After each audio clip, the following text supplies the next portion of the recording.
Brent, how's it sitting with you that you're about to become the game's all-time record holder?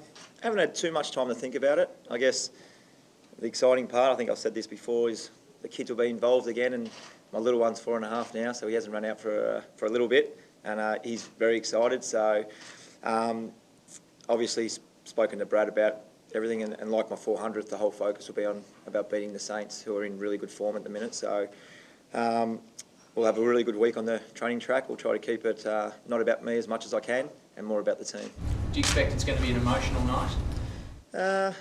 I don't know. I haven't really thought that far forward. I mean, still Monday, and we don't play until Saturday. So I think when you run out with your kids and your family's there, whether they present the jumper or whatever we decide to do there, it gets a little bit emotional, but it won't be over the top. My focus again will be on going out there and starting well as a team. A bit like your 400th, can you believe that you're sitting in this position? Yeah, not really. When I first started playing footy, I certainly wouldn't have thought I'd play 427 games. To get one was a huge goal, and I ticked that off, and then you sort of just move to 10, then 50, then 100. And once you start ticking those boxes and you've been here for a while, those milestones keep coming. But I honestly think this will be something that I sit back and reflect on after football career's finished. When you've got the grandkids on your knee and your name's on top of the list, then it probably means something pretty special. I'm not saying that to downplay it at all, because I'm very happy to be sitting here today and playing this week. But I think it'll mean and sink in a little bit more when I'm a little bit older. You might be still playing when you've got the grandkids on your knee. I don't think so. What's the secret to it, Brent? What's the secret to it? I think I love what I do. I think I've got the best job in the world. I had to come training 6 times a week with 40 of my good mates, and I love challenging myself. I'm a competitor. I love winning. I hate losing. I've said that before.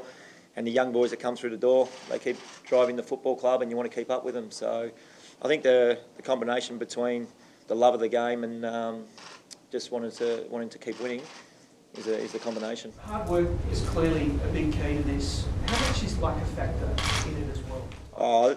I guess there has to be a little bit of luck with injuries and things like that, no doubt. I'm pretty blessed with some good family genes. My dad played footy till he was about 50, and he still plays cricket. He's 63, so my genes the Harvey genes are pretty good. But I prepare as good as anyone, I think. I put in a lot of hard work over the years, and in the back end, sometimes players don't get there because they haven't put that preparation in. I think my preparation's been pretty faultless through a long period of time, so that's certainly helped as well. It's really notable. There's 4 milestones this week, and it's really noticeable how blokes start playing longer. Do you think your record will go? I don't know.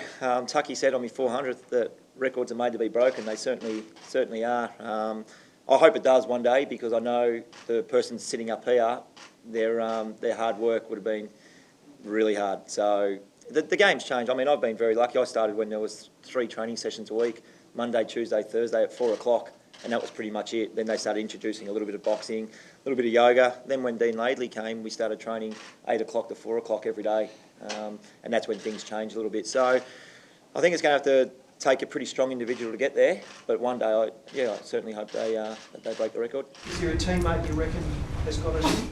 That'd be hard to say now, yeah. Well, Michael Frito, the way he's going all right. He's sticking around. The last couple of years we thought we got rid of him, but he keeps playing some good footy. So I'm not sure if any of my teammates will get there. Maybe another youngster coming through. What about taking it away from Tucky, Brent? I imagine there'd be a fair bit of mutual respect there. Have you spoken to him? Yeah, absolutely. I was lucky enough, he joined me for my 400th press conference and made a little bit of a bond there, I guess. And I had some lunch with him the other week, along with some other players in the top 10 games played. That was a pretty special day. And Tucky come over and he said, I better congratulate you. Unfortunately, he can't be there on the game, but we've certainly got something up our sleeve to pay some tribute to Michael Tuck, because he's been an iconic figure of our game for so long. I think he's held the record for 25 years, is it? So yeah, it's a pretty special effort. And even the little kids, even my son, who've never seen Michael Tuck play, they know who he is. So I think it's fitting that we do something for Michael Tuck. Is there a sense of relief that it's actually here now? You've been trying to play it down for 18 months, 2 years. Are you happy that it's now here and we can move on? Yeah, I think, I had a really good build-up with the 400th game, all the media and stuff that you've got to deal with, and it is a relief once it's over, due to all the people wanting tickets and stuff like that. So I've handballed that to my wife. She's doing a great job. But I think once you play the game, it's just like, yes, that was such a big week. I'm glad it's over. Hopefully we get the win because that's what it's all about. And then move forward from there and hopefully play some finals football. You shouldn't be against or coming up against a team with Jade Gresham in it this week. Is it little strange that you played tackle with his dad? Yeah, it is. I've played against Jade a couple of times now in the NAB Cup and then in the home and away season. So that's great. We had a look at the fixture at the start of the year and we figured out that it was going to land on against the St Kilda game. So I gave him a call and said, make sure that you're playing some good footy and you're in the team. And I'm still really good mates with his father, Jamie. So it's a little bit ironic, isn't it? Played with his dad under 18 level and playing against his son in my record-breaking game. So yeah, it'll be good to share it with him. Spoken to Wayne Carey, Brent, about what's in the book and his reaction to that on radio? Yeah, absolutely. Wayne rang me last night. We had a really good conversation. Went for quite a while, and look, for me, a lot of it was rumour. That's what I've got to knock on the head. It wasn't fact. The rumour. In hindsight, I probably shouldn't have put it in the book, but unfortunately, I have. He's got a lot of rumours in his life, and you probably could write a whole book on the rumour on Wayne Carey. But for me, I just want to put it on the table right now. That was rumour and innuendo, and I apologised to him. He accepted that, which is fantastic. He wished me luck for this week, and he also wished the club well, and hopefully they get the win for not only me but for our football club and get our 12th win. So yeah, he was really great on the phone. I think if we win, I think I'm going to do an interview with him after on Channel 7's, which will be great as well. So yeah, just to put that on the table again, the conversation went really well. He's my premiership captain. Hopefully our relationship is good, so hopefully it stays that way as well. But again, I apologised to him and said that I was sorry that I did put that in the book. They argue that the conversation did go well, so because it had the potential to get pretty ugly. Yeah, and it could have went either way, but Wayne, being Wayne, he accepted my apology really well. And like I said, I was on the phone to him for 15 or 20 minutes. We talked about that for a while. He said that he was disappointed, and I totally understand where he was coming from, and that's why I apologise. I'm so thankful that he accepted that. And then again, the rest of the conversation was based around hopefully we can get a win and enjoy the week. He wished me luck for the week as well and said enjoy it, that I deserve it, and it was a really good conversation. You braced for maybe a bit of fallout coming from what's in the book? No, not. I've been writing the book for about 2 years, so it's been a long time. And yeah, when it was in the paper yesterday, and then a few people rang me and said that he was upset on radio, I was going to, regardless of whether he contacted me or I contacted him, it was going to happen because I would have gave him a call to apologise. Because the first thing I did when I wrote the book was I said to my writer Heath, I said I don't want to burn any bridges here. I've had such a great relationship at the football club and so many people in the wider football community that I didn't want to burn any bridges. And if I did do that, if they seen it that way, it certainly wasn't intentional. Often around this time of year, this is sort of when we get your future sorted out as far as the following year. I thought this might be coming. Where's that sitting at the moment? Yep, same as every other year. I'll press that button and we'll probably in a couple of weeks I'll go and sit down with Brad. It's been I wanted to get through to Dubai first, see how my body and my mind was, and then obviously this game's ahead. So we haven't had too much time to really sit down and have a chat, but that will come in a couple of weeks. I've always said if my mind and my body's good, that I'd love to play football for as long as I can, and I won't turn away from that. That's the truth. But unfortunately, it doesn't just revolve around me. It's how the club's going, it's how the team's going. So there's a lot of stars that have to align for that to happen. And if it happens, it'll be fantastic. If it happens, I've had a decent career, so I better not complain. From where your mind and body are at the moment, do you feel like, yes, you can play on if the club wants you? Oh, absolutely. Yeah, if the club say yes, I've got no doubt that the body and the mind holds up for another pre-season. Hopefully we go deep into September and even early October. And then another pre-season, yeah. Like I said before, I love what I do. I can do it for as long as I possibly can if I still love it. The day I fall out of love with football is I'll put my hand up first and say I need to walk away. But I'm still in love with it. Only 3 years to 500, isn't it? Yeah, is that 5 years? 3 years?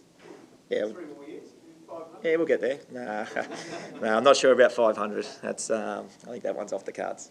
When you mentioned Michael Tuck and the lunch you had the other week, it's like a real club.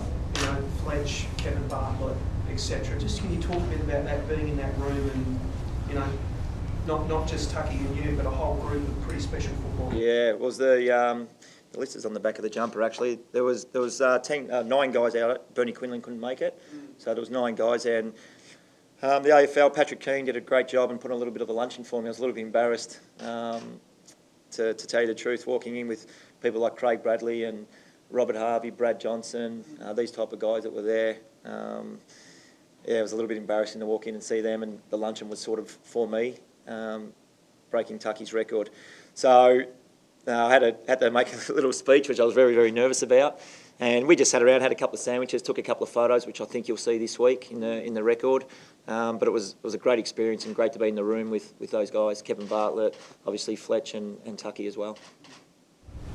How much sort of egos in that room? Like, No, it was pretty good. does KB claim he's the best? Yeah, well, KB had the most to say, no doubt. He was rambling on the whole day, but it was great, as I said, to be in the room with 8 other players that have played the most games. It was a great experience for me because, as I said, I grew up watching these guys and the unbelievable footballers like Robert Harvey was one of my idols growing up. Loved watching him play, got to play against him, and then just to sit in the same room and chew the fat and have something to eat was pretty cool. Just on the game itself, Brent, I guess a massive opportunity for you guys with the Saints, your biggest challenger for the 8 now, to, I guess, close the door and make sure, yes, we are secure in finals. Yeah, from the get-go this season, we wanted to try to wrap up 12 wins. I think we're on 11 wins now, so to tick that box as quick as we possibly can. We've had a couple of lean weeks in between. You know, the last 5 weeks haven't been great for our footy club in terms of winning. So yeah, big challenge this week. The St Kilda are in some really good form. Watched them on the weekend, playing some great footy. So we'll put our best foot forward. Hopefully we get the win, tick those 12 wins off, and hopefully that secures our final spot, and then relaunch from there. See how high we can get up on the ladder. I mean, how big was winning on Friday night, given what's been going on? Yeah. Injuries and everything. Yeah, we've been struck with injuries, no doubt, but we don't blame that though. We've got 22 guys that run out every week, and enormous faith in those guys getting the job done. So just to get back on the winners list and put your arms around the boys, walk off with a smile on your face and sing the song was good, because I think it was 6 weeks in between where we had done that. So You've got a pretty good record with milestone matches, haven't you? Has the team ever lost one? we've got a great record. Every milestone we've played, we've won. So in terms of my milestones, so hopefully that continues. I don't think the boys play any harder because it's a milestone. It's just been a little bit of luck along the way, so that's good. Clark showed plenty in the last quarter. Crunch game, the Pies were coming. He would have been thrilled to see, the next generation coming through and putting that sort of. I think he operated 90% efficiency, something like that. Yeah, absolutely. I think he had 27 touches on the back of a 22 and a 21 possession debut. So he's been outstanding his first 3 games. Corey Wagner's come in and played 4 or 5 games as well. It's good to bleed some of these young guys and give them some senior experience. So yeah, the quicker we can get some games into them. Unfortunately, it's probably getting a game through injury, but they've been playing some great footy in the VFL as well. So yeah, hopefully Clarkie, Wags and these type of guys can continue to push selection, because that makes us a lot better, puts pressure on the guys in the senior team. But Clarkie's had a fantastic start to his career. Noticed on the training track, Drew, his hand was bandaged up and he wasn't touching the balls. What's happened there? No, I didn't know. It was the first time I'd seen him. I was doing some running with him. Knowing Drewy, he'll be icing that at 2 in the morning, 4 in the morning and 6 in the morning. He does everything right. He's probably just making sure that he's going to get up this week 100%, but I'm not even sure what was wrong. It might have been a little bit inflamed or a little bit swollen, so he's just got the compression bandage on it. He's 100%. I don't think he'll miss this game. I think you predicted Drew would take 10 marks last week. He only took 7. Did you get him with for that? Who projected that? You did on radio. Oh, did I? 10 marks? Oh, he only got 7. 2 goals I and 2 prob- marks. I think he got 2. Okay, I probably should have kicked the ball to him a little bit more. No, yeah, mate, it's been well documented. Drew's in a form slump. I'm not sure if he is, because his pressure's been absolutely outstanding. And in the first half on the weekend, I can honestly say that I haven't seen a player put that much pressure on our forward line for a long, long time. He was, for a big guy, it was pretty special to sit back and watch. So he'll turn things around really quickly. He's a big competitor as well, and got a lot of pride in his performance.